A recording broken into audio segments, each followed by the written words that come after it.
Everybody, Flash Rasmus back again in Ambition. Now, where were we? Right, mental note, we've got to the 24th to... We've got this pot on the 24th to unmask her. To get revenge, because that's the date of the pot. We've got 2 days to do this. Right, so let's go. Let's go to Bank of Mistrust. Nope, return to the map. Okay, and up there is immediately. Alright, let's just go. We need to do this. I've got 2 days, so visit the location. Takes far too long to find the caisse de confiance that you'd last thought. You'd never even heard of this particular bank, but you at least assumed it would look like a bank. He said you find yourself standing outside a squat building with stone walls and a roof, so it doesn't even have a sign in front. He said you find yourself in a room with a man waiting at a desk, tallying up some items in a ledger. Other than the desk, you can see very little furniture and no other customers. Motes of dust slowly circling the air. The man looks up at you as you approach. He gives you the same fake smile used by anyone who has been asked for a thing. Bonjour, madame, and welcome to Caisse de Confiance, a name in banking. I've heard the prestigious Van Caisse de Foire does business with you. Is that true? Banker closes ledger and leans close to you. While we do not disclose the identities of our clients, I have to say that we have the privilege of doing business with some prestigious individuals. I feel like he's trying to be sly, but the way he waggles his eyebrow at you is about as subtle as a fireworks display. Marcel certainly does business here. So, is there anything else I can help you with? I'd like to know a little bit more about one of your clients. The banker leans away from you and looks down you, puzzled. Madame, I told you we don't disclose the identities of our clients, much less provide any information on them to strangers. We value discretion, he says, pressing emphasis on the word value. You place a small stack of coins on the table. He quickly counts it up with his eyes before quietly sliding the coins into his pocket. However, he doesn't move from his place behind the desk. Madame, I could easily lose my job or be arrested for taking even a small bribe. Perhaps I could provide a larger consideration. He neatly places a second stack of coins on the table, and the younger banker breaks into a smile. Mon Dieu, it appears I've forgotten a very pressing engagement. I'm sorry, madame, I must have depart for at least an hour, he says a little too loudly. Okay, before you can say anything, he departs, leaving you alone in the bank with all alone with the ledgers and the records. Lock the front door to make sure you aren't interrupted. You set up a pile of ledgers and start looking through them. You also manage to help yourself to a freshly brewed pot of tea from the back room.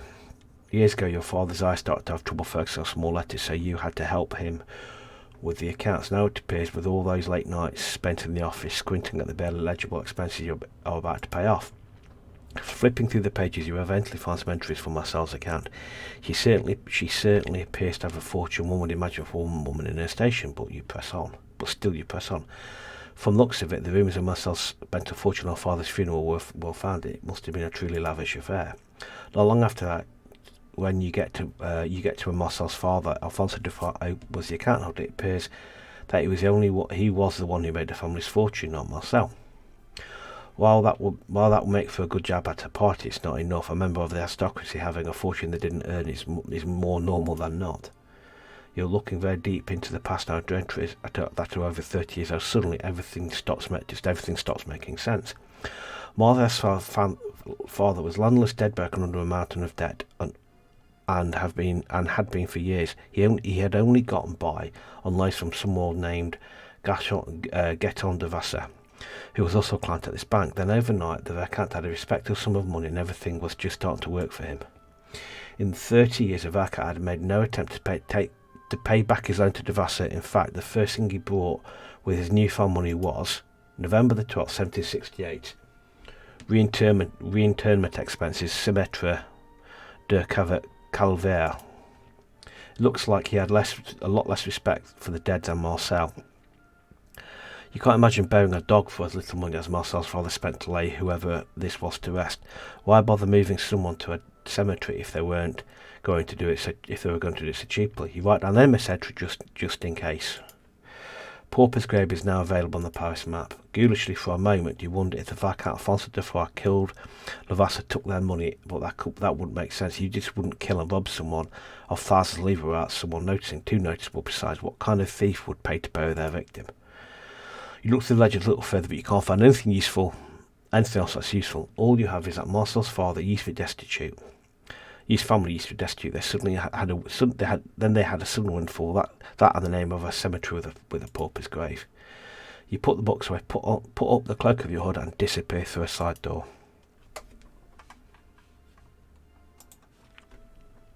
Marcel's witness is close. You can practically taste it. I don't think I've left enough time to do this. I don't think I've left enough. I think I've wasted those 2 days and not done enough, because yeah, I'm sure that's the date they've got a party. Alright, so today we've got to go after the pauper's grave. You research into the mysterious fortunes of a hated foe. Viscountess Marcel de Foix has led you here, a small cemetery with a poultry grave. What else could she be hiding? Cimetière de Cavalier is a tiny cemetery on the hill of Montmartre district. It's so small that you have to ask directions twice, as people seem to have forgotten that it even exists at all. Finally, arrive at the cemetery, and you make your way past a short stone wall and through the open gate. The air smells both musty and acidic. There's nobody here but you, 2 lonely looking trees and the dead. You really don't know what you're looking for, not even the name of the dead man you're here to investigate. But you have a decent idea of when he died, and there's less than 50 graves here. The search is slow at first. Most of the headstones have been worn down to the point of near illegibility. Yeah, that word there. And many of them are over 100 years old, no possible connection. You're just about to give up when you nearly trip over something. It's a cheap sandstone plaque set in the ground, obscured by leaves. You brush leaves aside and see a name.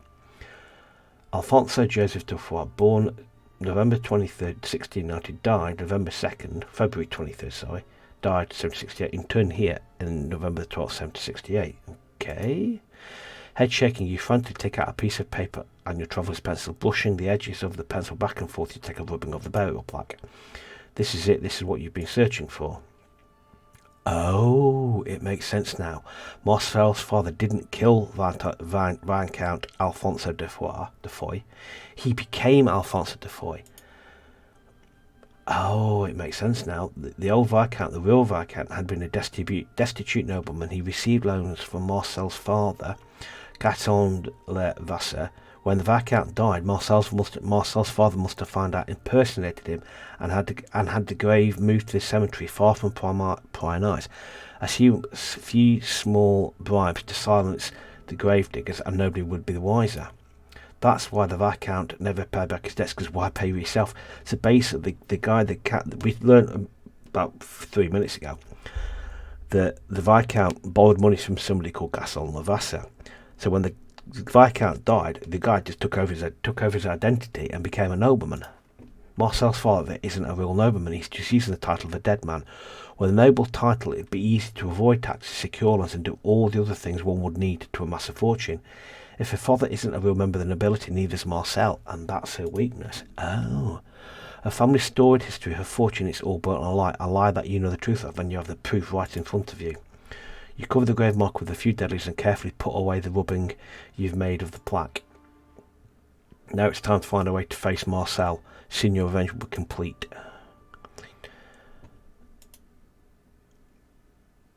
You wake up to find 2 things on your nightstand, a letter sealed in wax and a gaudy invitation printed on pink paper. Camille, that's it, Camille, you must have put them there while you were asleep. You read the letter first. It's sealed in pristine blue wax, initials tied. It must be from Alex. Open it up, you find another missive from him written in precise penmanship. Dear Vet, I hope this letter finds you in good spirits, and that you've made significant progress in your quest to reclaim your honour. It seems that we've been suitably discreet as your treacherous enemy Marcel seems fit to invite me to a birthday masquerade ball. Given a previous trumped of you, I have no desire to attend. Instead, I have included my invitation. Why Marcel may have banished you from the estate. This invitation and a mask should be sufficient for you to sneak in by pretending to be my date for the evening. Oh. You receive an invitation to Marcel's birthday masquerade. Hopefully, this shall make it easy for you to restore your lost honour. Tre cordiales salutations. Again, I apologise for my butchering of the French language. You look down at the invitation on your nightstand and recognise it immediately as something Marcel would send out. It's the same shade of pink as the last ensemble you saw her in. Just then Camille enters the room. Good morning, madame. I need to ruin somebody's birthday party. Fetch me a mask immediately. Oui, madame. Camille replies immediately before leaving to search the house for something appropriately dramatic. The next few minutes are a cacophony of clatter as Camille frantically searches for an appropriate mask. A ceramic cup sails in and out of view through the open doorway in your bedroom. A small shattering sound marks it. It is yet another casualty in your quest for revenge. Camille returns, breathing heavily, carrying a basket of various costumes at odds and ends. It appears that Monsieur Mon left behind a few masks when he departed. I'm sure one of them would be more than suitable. The mask themselves might be a little masculine, but perhaps that would make a fine contrast with your ensemble. Camille's not wrong. You could make that work. Besides, the main purpose of the mask would be to conceal identity. It settled them.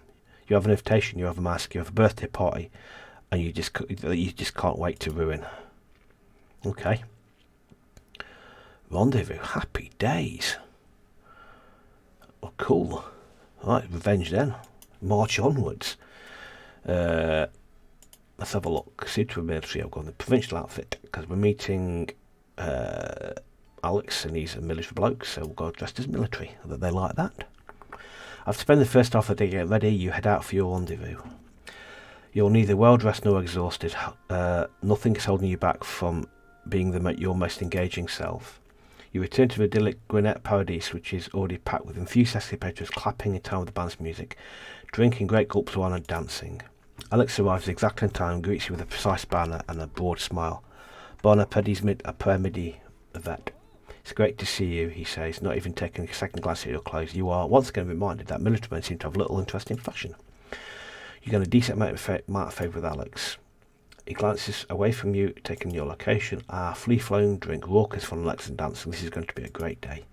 You gained some favour with Alex. The two of you don't even get a table. Instead, Alex orders a bottle of wine for each of you, and you both spend the entire day dancing together.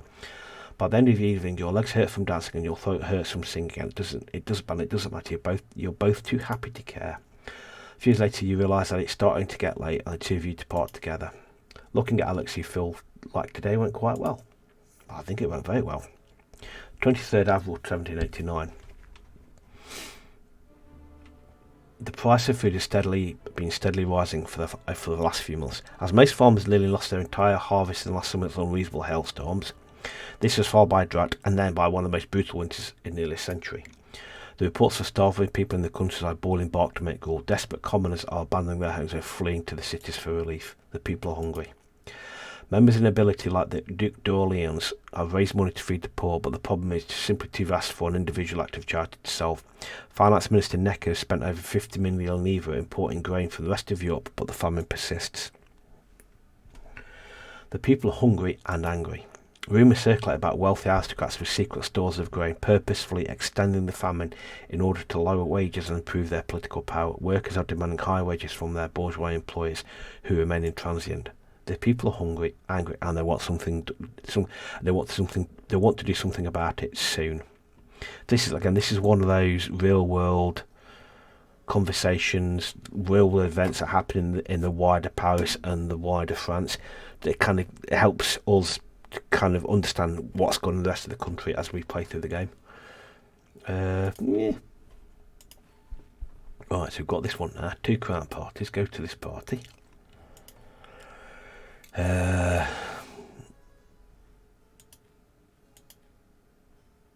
Looks like we're going in this one then. Go to the party. Head straight to the party. Yep. Take a bottle of wine. We lost a bit of power, not an awful lot, but we lost some. Now let the games begin. What have we got? We've got Elizabeth to speak to. I want to pursue that one, so I'm not even looking at the rest of them. I'm going straight to Elizabeth. Pick conversation. You notice Elizabeth Pate started to chat with her. However, before you manage to approach her, she glances about and quickly leaves the room. Confused but unperturbed, you follow her outside into the gardens. Approaching her, you survey the area, and it seems like nobody else out there except for the two of you, unless... Your heartbeat quickens when you notice shapes that might be following you, until you realise that it's a young couple giggling furtively between themselves as they disappear together into a hedge maze. It's safe to assume they'll be occupied with that for a while. Well, now you're alone with Elizabeth. You finally catch up with her. She's circling the tree, staring pensively into the branches. What are you looking for? Do you need any help finding it? Oh, bonjour, she says, suddenly noticing you. Some help would be very appreciated, actually. Gain some favour. My daughter Julie wanted to come with me tonight, so I brought her and then ran into a potential client. I must have gotten so distracted setting up a meeting with him that I stopped paying attention to her. She must have gotten bored and wandered off. I know how much she likes climbing trees. A few moments ago I'm certain that I saw her little legs going up this one. Now that I'm out here, though, I can't see her at all.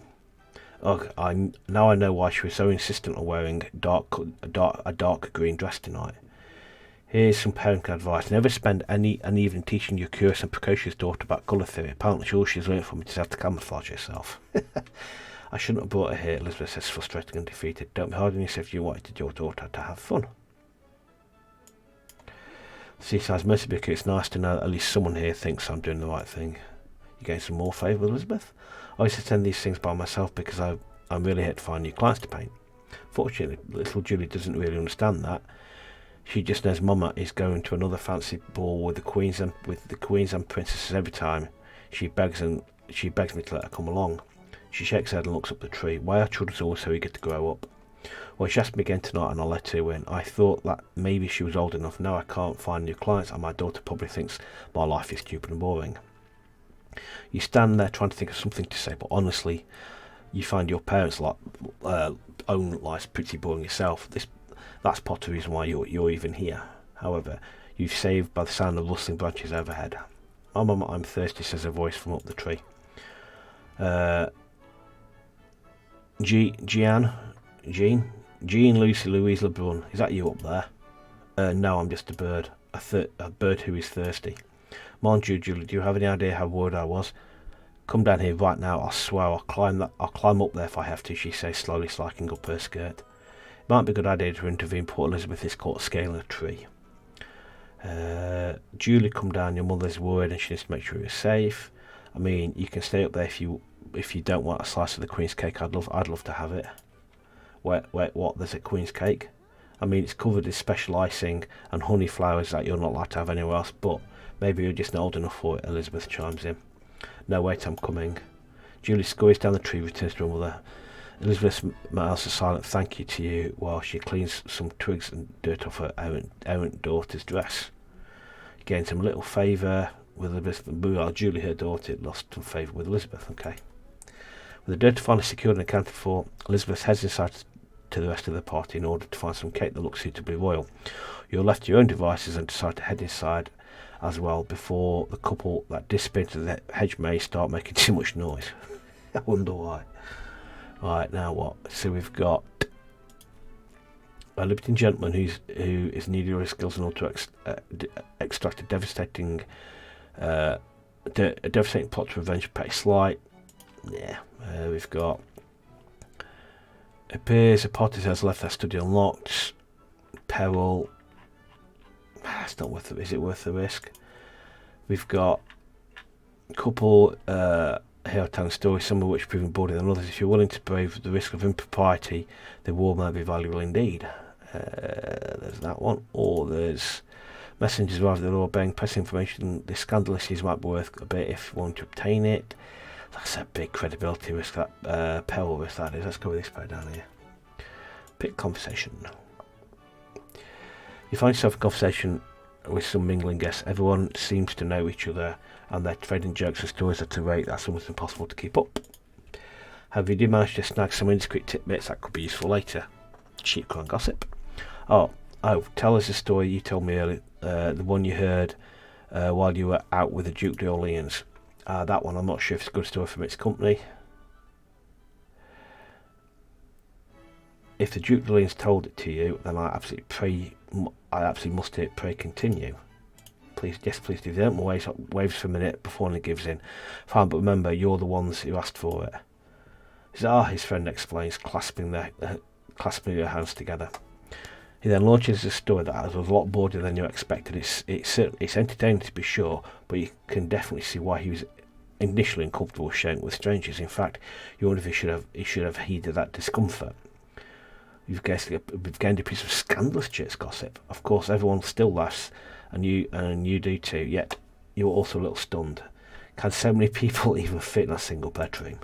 Later on, everyone drifts away from each other, and you take a few moments to recompose yourself after all of that.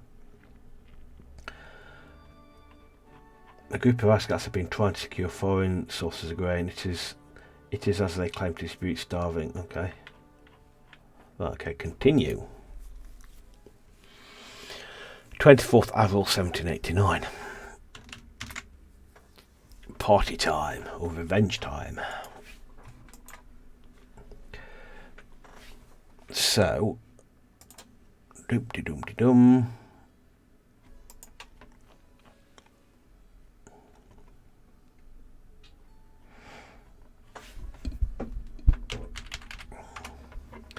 Right, what we're doing. So it's we're going to go with our crown. We're going to go like that because that's what the crown seem to like.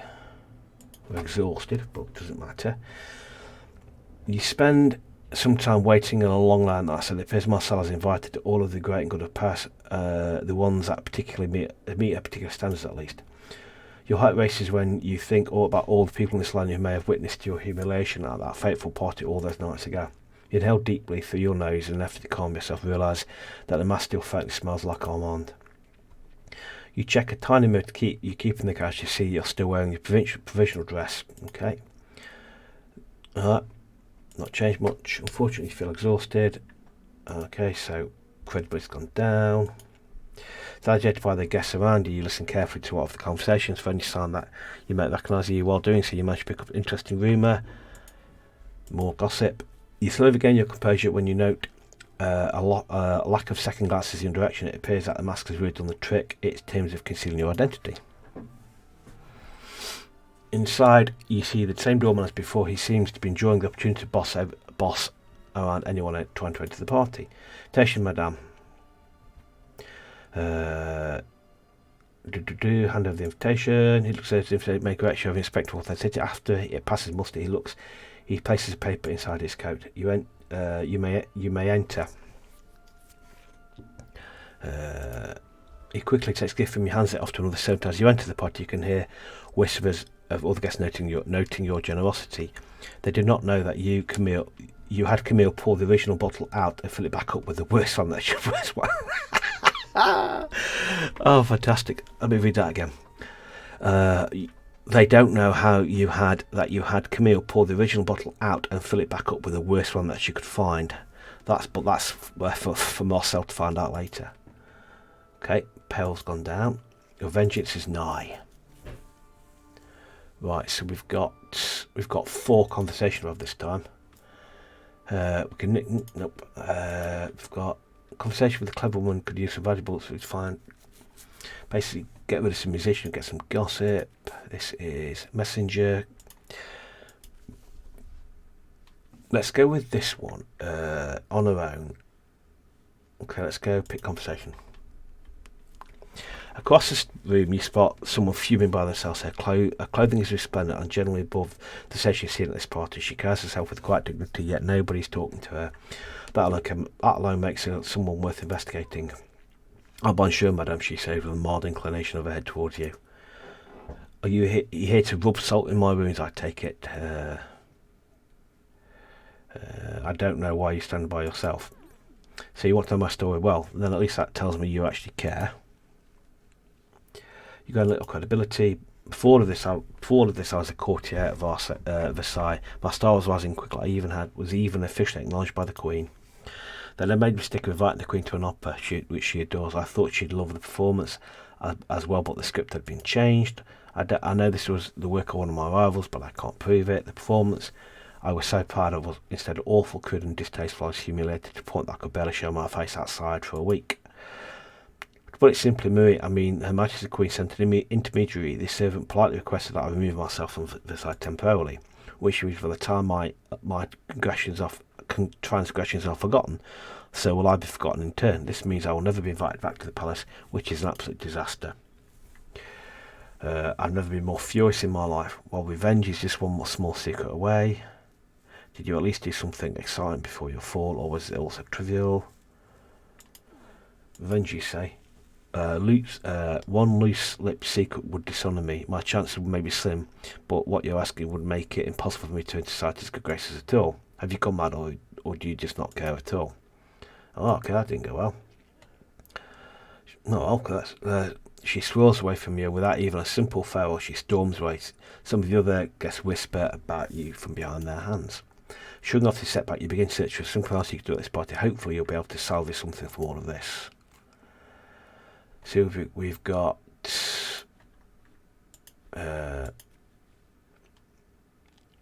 still something from the party guest. We've got conversation. Okay, has anything changed?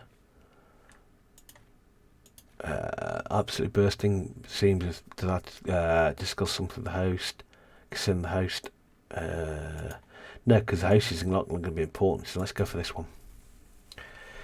In the midst of your latest conversation, you feel the ethereal pull of a lead of gossip. You're absolutely certain that woman you're speaking of knows something that Pierre might find valuable. Judging from how she's speaking, it's likely to be cheap gossip, but it's still about the kind. That's still quite good. Suddenly, just as she's about to finish, a gentleman loudly barges into the middle of this conversation. Good afternoon, madams. Would you both be interested in joining me at the hopscotch? I've a grand new conversation that I'm able to demonstrate. Over the young magician, she asks, how intriguing. You can feel her focus from the discussion slip away. Before that, you hear the end of your friend's story. It's simply delightful. My story, she asks, suddenly remembering where she was in her narrative. Well, I can imagine that would pop her after all, madame, she sighs. Magnifique, now where was I? She asks before delving into details you've been so eager to hear. You gained a piece of cheap cunning gossip. With the story complete, you and your conversation partner follow the musician to his harpsichord, and he begins to place the card. All the while, he seems extremely pleased with himself and keeps looking at you like he's won some sort of victory. Men are truly strange sometimes. With his songs completed, you leave them both to explore the rest of the party.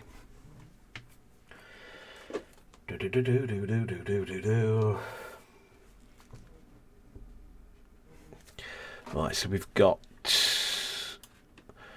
the architect, Christophe, which kind of keeps popping up, but yeah.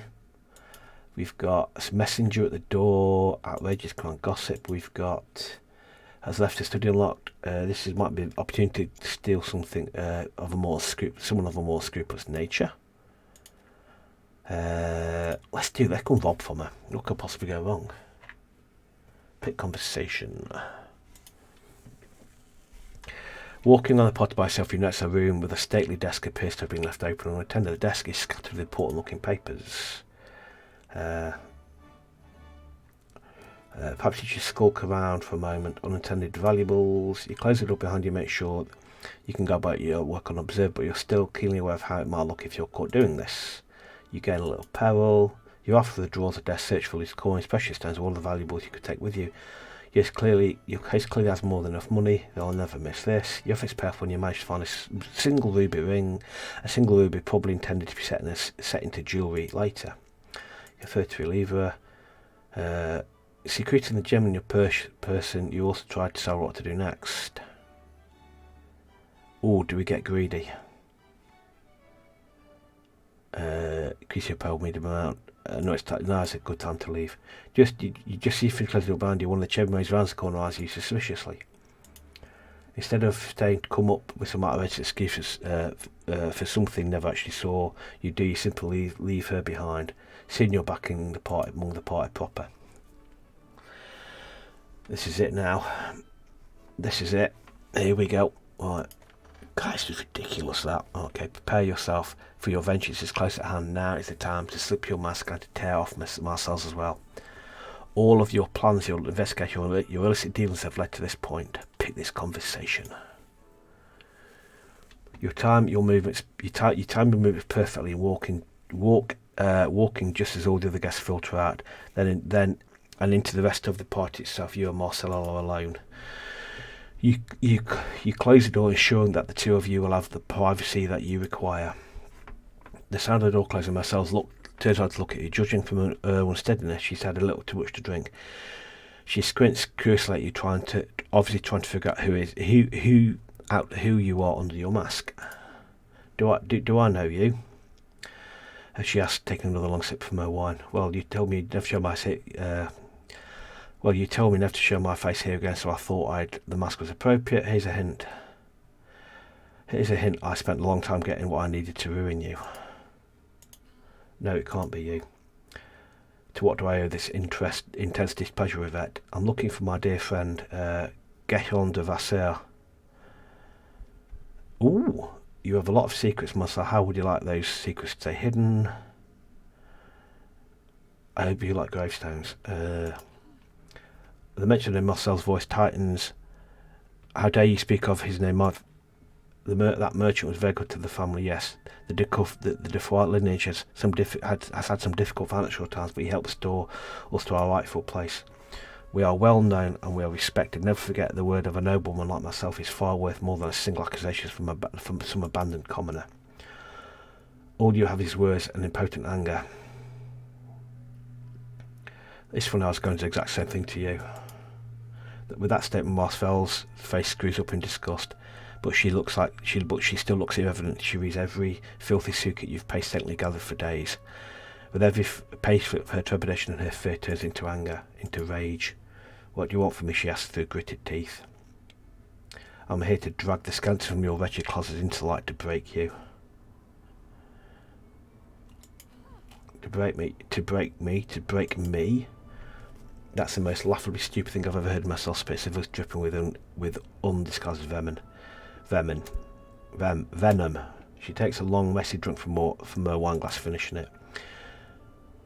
She advances to you so quickly, finds herself backed up against double doors. You can smell the wine on her breath, and every word she speaks is punctuated by yelps and growls of a tiny dog. I don't just come from a great name. I'm one of two. My father Gant was a brilliant man of business. He gave this family its wealth. The original Viscount just gave us a title. For years my father loaned that broke, drunk Viscount the money needed to fund his pathetic debaucheries and asked nothing in return. When that restaurant died in the gutters, and my father was the only person who knew he even existed. It was only the right to take his title. Marcel's nostrils flare as her anger builds, rising to fever pitch. This is all starting to feel like a mistake. Until you feel your ankle brush under the latch of the bottom door, until you feel your ankle brush up against the latch of the bottom of the door, until you hear the crowded room full of pot guests into the room on the other side.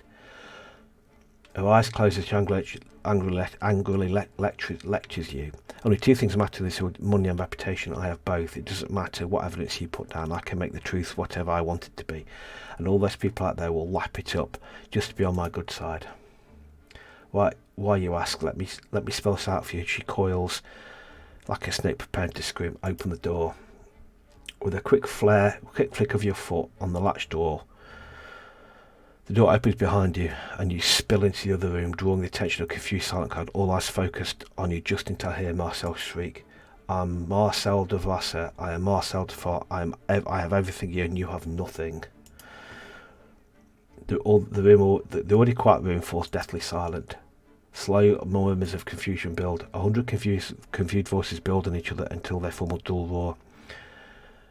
People press forward to question Marcel and obstruct her from your view. You find yourself being lifted to your feet. Suddenly, you are face to face with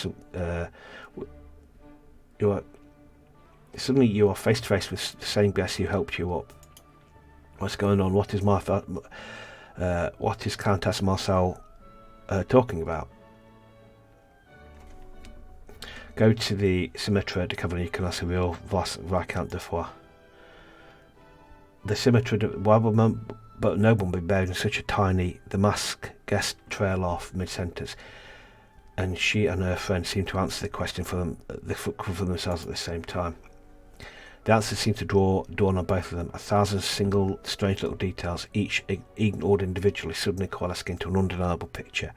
A picture that reveals a terrible truth.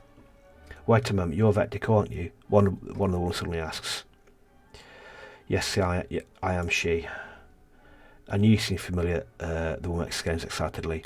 The other guests start to turn in her direction to listen. Now it makes sense why Marcel would go such great lengths to slander you. She tried to drive you away because you were too close to the truth. You gained a staggering amount of credibility and lost a staggering amount of peril. Happy days. The order of events, there's a little backwards, but you'll take it. Madam, you've done a crime of great sense by exposing this impostor. We're in your debt. We've better a staggering amount of favour, Elizabeth. As for Marcel, their best-friend union, Marcel is ruined. The next few moments are chaotic blur as you led through Marcel's estate by the crowd. Cheers go up wherever you are seen, toasts are made. Someone even throws you a rose. You get the feeling as if a spell has been broken. How many of these people were Marcel's friends but just a few moments ago? Did they always secretly hate it, or did their opinions really change so this quickly? Marcel is a monster and got what she deserved, but is justice what they actually care about? How quickly would these people, so swept up in celebration, be willing to turn on you someday? It's a disquieting thought, and the one almost ruins your good spirits, almost. You drink from the chalice of victory that night. You always drink deep from several actual chalices. as you're led to your carriage, your revenge complete, your victory absolute. You are the talk of the town. Outside, a very eager hands to help you to your carriage. With a wave of the alluring card, your coachman takes you off and you disappear into the night, already a minor legend in your own right. The mysterious countrywoman who broke of our countess. Excellent. Fantastic. We've had this same gossip how many times? Favour with Elizabeth. Good to see. There's a story I want to pursue with that. But anyway. Happy days. Ludovicio. Yeah, well, fuck that. Accept.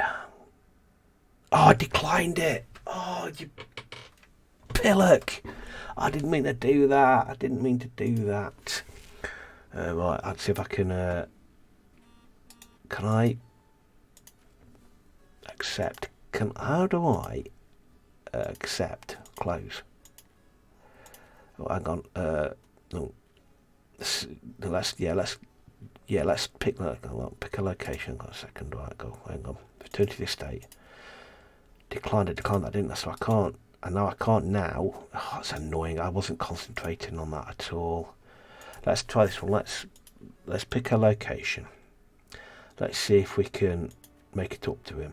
Pick a location. That's rather annoying, isn't it? Oh well. All right, let's have a quick look at what we've got gossip-wise. Okay, so we've got that pair. Okay. I'm not entirely sure we're going to come across this, but I'm not that particularly bothered, really. I'm not bothered about him either, but anyway, let's look at what we like for gossip. We have got a lot of gossip with nothing. I think it's a trip to the old newspapers is due. So if we go to calendar, explore Paris. Let's go to La Trompette de Puerpel. Visit location. You enter Pierre's office to find it more disorderly than usual, with Pierre pacing frantically amidst all this chaos. He looks up at you and exclaims, madame, thank God you've arrived. I've been keenly checking the winds of public opinion. I don't know what stories about the church. However, I'm at a loss of information, fresh gossip. Next 10 days we get paid more, basically. Yeah, whatever, we'll give that a shot. I don't see any reason not to. Alright, what we got? Cheap tricks gossip. Sell. Peril's gone down. Okay. Sell 1 in 10. Okay, right. That's old. That's fresh.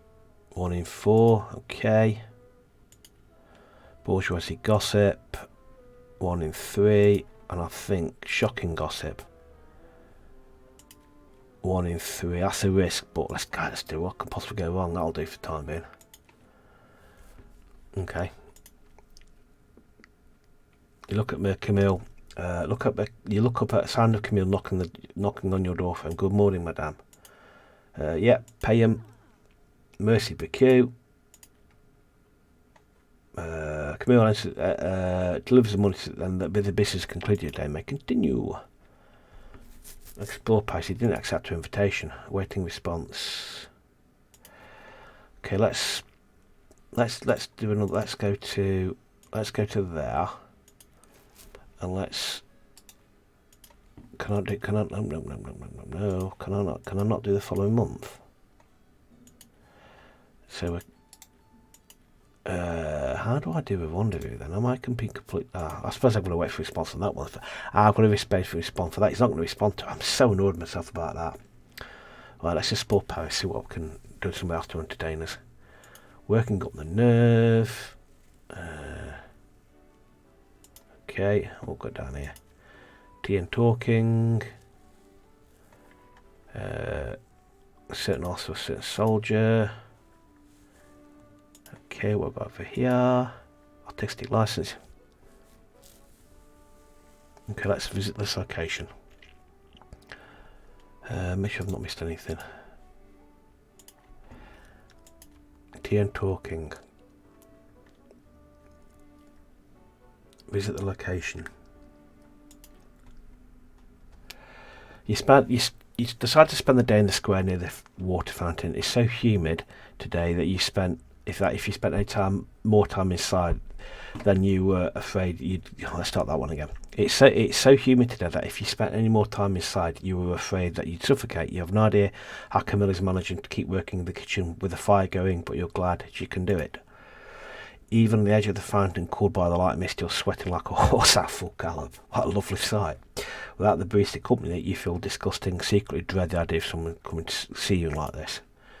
It's at that moment that Elizabeth appears by his side, holding a steaming cup of tea in each hand. Drink this, it will help with the heat. You oblige her and quickly surprised to find out she's right. Something about it makes the heat more bearable. I picked it up from travelling vendor over there. You'll need to get the cups back to him eventually, she says, pointing out the man carrying a giant awkward metal tank of tea on his back. The spigot from the tea is sculpted to look like a dragon's mouth. And before you say anything to the contrary, I don't think you look disgusting at all. Well, that's good to know. You know my thoughts so easily. How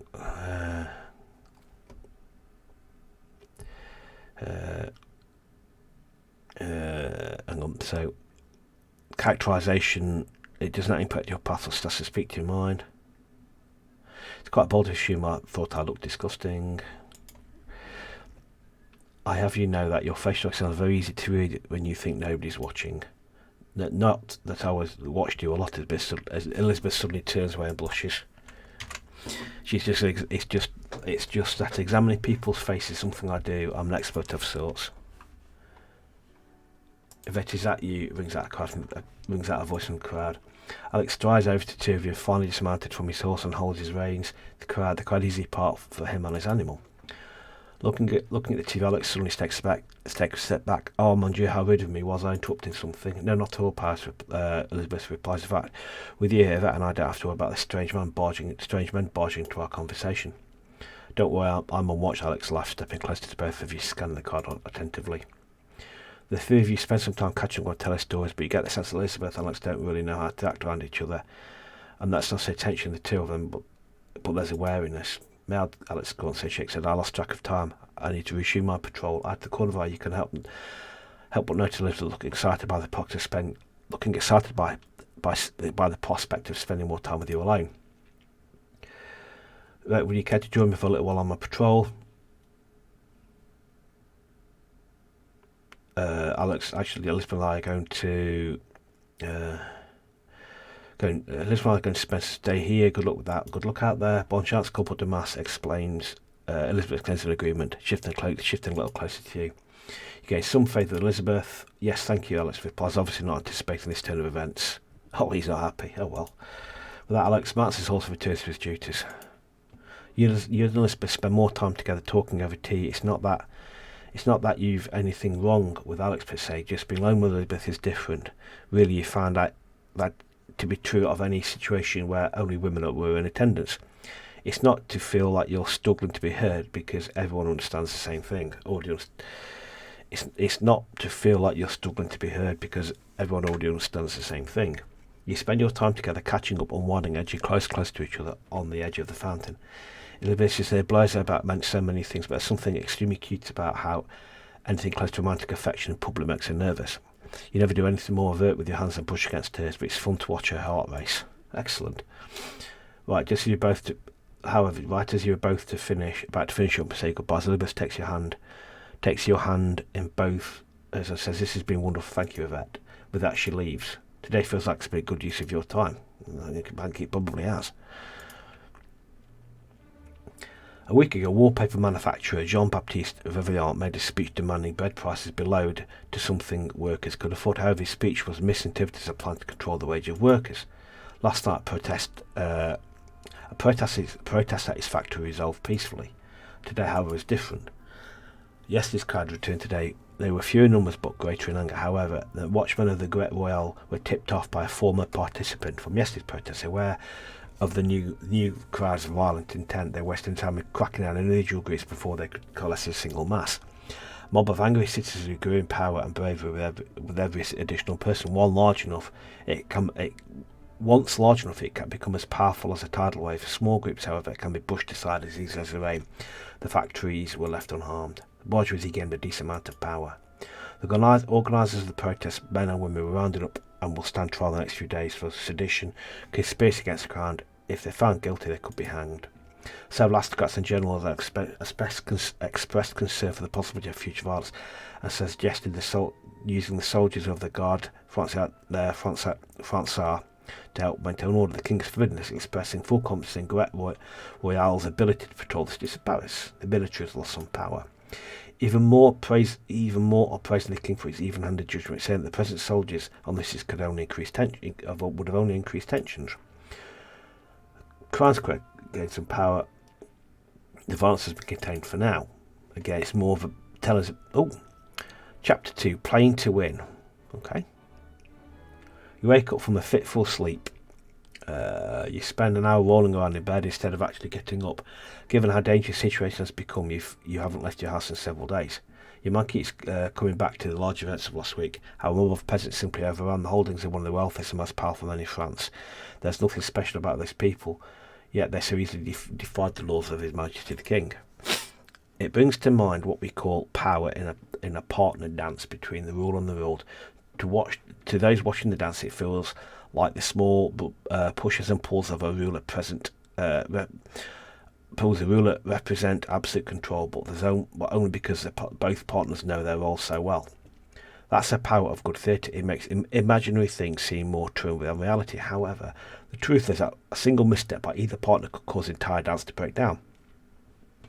A single misstep could cause the rule to remember that they're always actually as powerful. They aren't actually powerful at all. As people remember how much power they truly possess, past will become more and more dangerous. Your actions may now have more powerful consequences for good or for ill. This world has become less forgiving. The next stages of certain romance doors are now unlocked. Ew. You arouse familiar thoughts by the sound of Camille knocking on the door. Madame, I've got this letter you should answer from she is in your chambers holding up the message in question. Taking the letter from Camille, you immediately recognise the marked seal. It is a blood-red wax most certainly from Anton. You open it to find the quick, energetic handwriting is shaker than usual. Dear Yvette, I'm writing to you because I don't know who else I can trust right now. Some vile stain on our nation has tried to poison me. My only reason will be because of swift and bloody vengeance. Please come and visit me as soon as you can. I need an ally who can help me track down this would-be assassin. Glory, Rage, Patriotique, Anton. Well, that's certainly not what you expected to read this morning. Assisting us on Anton is now available for you to visit in the past map. Thankfully, you already know where they live because the letters you've exchanged with them in the past. If you wanted, you could go back and check them today. Okay. So basically, binned all that off. Oh, okay, so let's go to... We have a party to go to. Okay.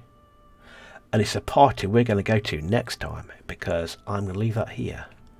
So I've got a journal. So we've got something that's certainly worth investigating from that last conversation with Elizabeth. Certainly something we need to go investigate again. So Dottie, I stupidly, man, if I hadn't turned down that invitation, we wouldn't have met with Elizabeth. This one, it's one of these. The reason why I'm holding back on Sedotti is because on run 1 I spent a lot of time. They didn't really go anywhere till I replayed the end myself on my own, just see what would happen. And I've got a sneaking suspicion this could go the same way, that we could have lots and lots of meetings throughout the entire game, but nothing actually happen. Whereas this guy's not really been he's not popped up, and I can't find not bothered about him. I know I should be, but I'm not. It's just yeah. But anyway, right, that's all for next time. So anyway, I hope you've enjoyed this little adventure in revolutionary France, and I shall see you in the next one. All right then, cheers, bye.